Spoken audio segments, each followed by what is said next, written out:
ज्ञान की देवी मां शारदे, वंदनीय भारत माता एवं राष्ट्र प्रेम की भावना से ओतप्रोत इस भाषण के निर्णायक बंधु, मैं रमेश चंद्र शर्मा, आचार्य प्रवक्ता राजनीति विज्ञान, केशव माधव, सरस्वती विद्या मंदिर, वरिष्ठ माध्यमिक विद्यालय ककोड़ बुलंदशहर, आयु 47 वर्ष, वर्ग बी के अंतर्गत आता हूँ।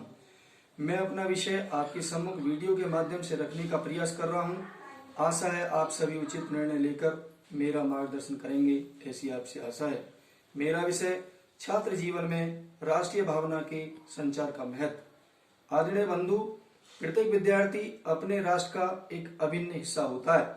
जिस राष्ट्र में वह पैदा हुआ और पढ़ लिख कर बड़ा हुआ, जिस राष्ट्र में उसे खाने के लिए अन्न, सोने के लिए धरती तथा जीने के लिए वायु दी, उसे राष्ट्र में विद्यार्थी का प्रेम स्वाभाविक है। विद्यार्थी जीवन में जब देश प्रेम के बीज पड़ जाते हैं तो जीवन भर राष्ट्र के प्रति उनकी आस्था और विश्वास का पौधा हरियाता रहता है। विद्यार्थी और राष्ट्र प्रेम का एक ऐसा संबंध है जैसे कि शरीर व आत्मा का संबंध।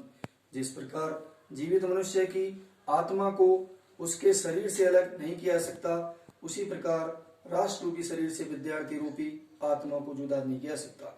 विद्यार्थी के अनुसार अपने राष्ट्र तथा मातृभूमि के बड़े ही उपकार हैं।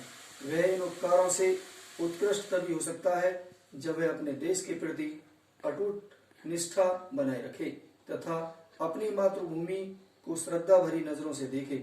जिस राष्ट्र में अंग्रेजों की कैद से स्वतंत्र कराने में हमारे अनेक राष्ट्रवादी वीरों ने अपनी जान की कुर्बानी दी, उन कुर्बानियों अथवा आहुतियों को सदैव याद रखना विद्यार्थी का कर्तव्य है। अपने राष्ट्र की सेवा करते हुए प्राणों का बलिदान करने में ही मानव जीवन की सार्थकता है। इस तथ्य को विद्यार्थियों को भलीभांति समझ लेना चाहिए कि शहीदों की चिताओं पर लगेंगे हर वर्ष मेले, कि शहीदों की चिताओं पर लगेंगे हर वर्ष मेले, वतन पर मिटने वालों का यही बाकी निशा होगा। उपयुक्त दोनों पंक्तियों में राष्ट्र के ऊपर सर्वस्व न्यौछावर करने की भावना है। यही मनुष्य जीवन का सबसे बड़ा त्याग है।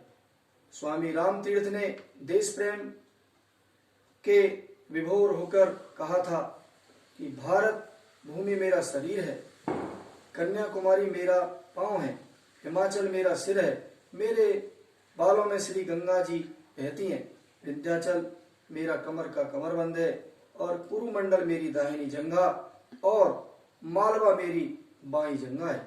अपने राष्ट्र की पूर्व और पश्चिमी दिशा मेरी भुजाएं। राष्ट्र प्रेम का जितना सुंदर चित्र राम तीर्थ ने अंकित किया है, इससे सुंदर चित्र भला और कौन सा हो सकता है।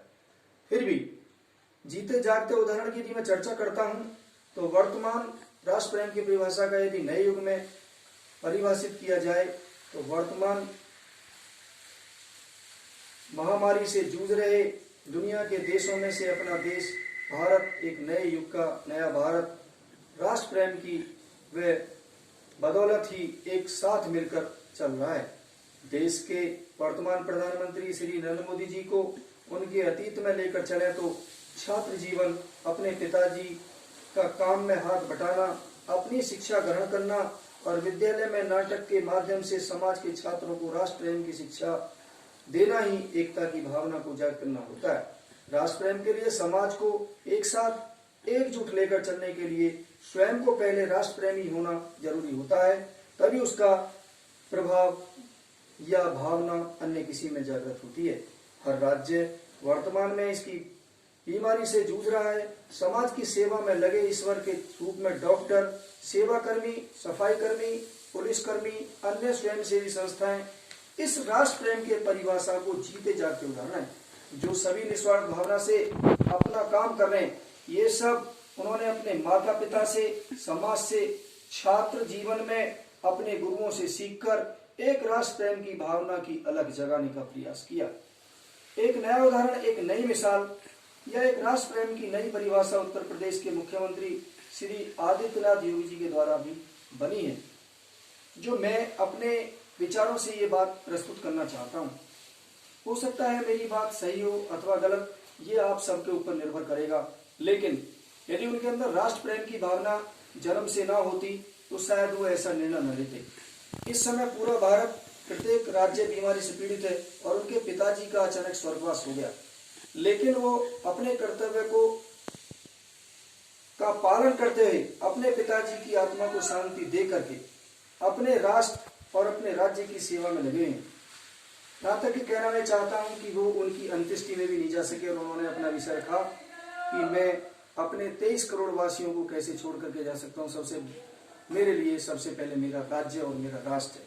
तो इस राष्ट्र प्रेम की भावना, उनका त्याग, उनका कर्तव्य, उनका धर्म यदि वह जन्म से अपने गुरुओं से, अपने माता पिता से, अपने समाज से ना प्राप्त होता तो शायद ये राष्ट्र प्रेम की भावना जागृत न होती। आदरणीय बंधुओं, मेरा कहने का मतलब यही है कि जो छात्र जीवन में राष्ट्र प्रेम की परिभाषा अपने समाज, अपने माता पिता, अपने गुरुओं के माध्यम से प्राप्त करके उनके अंदर जागृत की जाती है, तभी वह एक अच्छे संस्कारित छात्र छात्राएं बनने का प्रयास करते हैं। जय हिंद, जय भारत।